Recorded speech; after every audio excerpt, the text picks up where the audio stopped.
또 여기에서 일부 자영업자, 소상공인들 지금 굉장히 한계에 다다랐다라는 평가가 나오고 있지 않습니까? 그래서 정부가 채무를 일부 탕감한다 이런 예산도 편성을 했다고 해요.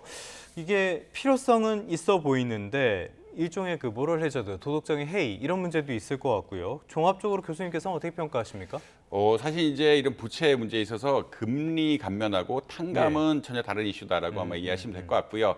금리 같은 건 경우에는 빚을 빌렸는데 이자를 못 갚는다는 개념들이기 때문에 도덕적 해이에 대한 문제가 조금은 뭐 약하다라고 보시면 될 것 예, 같습니다. 예. 그래서 일반적으로 이런 소상공인에 대한 금융 지원 같은 경우에는 혹은 이제 소상공인 재활책 같은 경우에는 금리를 축소시켜주거나 이자 감면을 해주는 것들이 거의 대부분이라고 아마 이해하시면 될 것 같은데 예. 지금 이게 좀 악성적으로 가지고 있는 소상공인 부채가 한 50조 가량 된다라고 이야기하고 있고 이게 5년간 쌓였기 때문에 조금 어떻게 보면은 좀 더 파격적으로 그러니까 소상공인 어떻게 보면은 경제를 살리기 위해서 좀 파격적으로 해줘야 되는 것이 아니냐라는 의견들이 나오고 있긴 합니다. 그렇기 때문에 아까 말씀드린 이제 탕감에 대한 이야기가 나오고 있고요. 예. 탕감이라는 것은 원금에 대한 탕감이기 때문에 좀 사실 이제 도덕적 해이라는 문제들을 빠질 수가 없다라고 아마 이해하시면 될 것 같습니다. 특히 이제 사실 코로나19 이후에 한 소상공인 부채가 한 160조 정도 늘어났는데 이 중에 한 50조가 남은 거거든요. 이제 나머지 예. 110조를 갚으신 분들의 반감이 조금은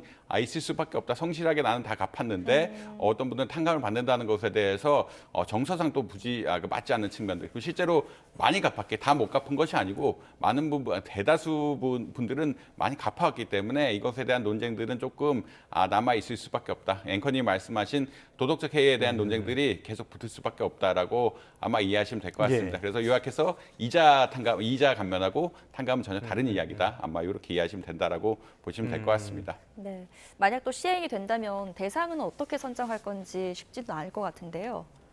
아마 지금 이 탕감에 대해서 몇 퍼센트 할지부터 좀 문제가 되는 거거든요. 예, 이게 예, 예. 혹시 탕감을 해야 되느냐 말아야 되느냐가 큰 이슈고요. 탕감을 하면은 몇 퍼센트 탕감을 해주냐 역시 굉장히 큰 이슈라고 보시면 될 것 같습니다. 이것을 전액 탕감까지 가기에는 재정적 부담 역시 굉장히 부담스러운 상황이기 때문에 그렇게 못할 것 같고 어느 정도 수준에서 탕감을 해주면서 재활을 유도하느냐 이게 결국은 도덕적 해이 그리고 국민적인 어떤 정서적인 공감에 대한 문제이기 때문에 쉽지 않은 이야기라고 아마 이해하시면 될 것 같습니다. 그래서 이제 구체적으로 안이 조금 더 계속 나올 것 같고요. 물론 이제 이것을 만드는 수단으로 뭐 배드뱅크라든지 여러 가지 제도적인 것은 위반했지만 이 몇 퍼센트의 비율을 정하는 거는 상당히 어려운 이슈다. 네네네. 그리고 이 도덕적 해이 문제, 향후 발생할 수 있는 도덕적 해이 문제 등에 관련한 깊은 문제이기 때문에 정부의 고민 그리고 정책적인 대안 같은 것들이 심도 깊게 논의돼야 되는 이런 상황이라고 보시면 될 것 같습니다.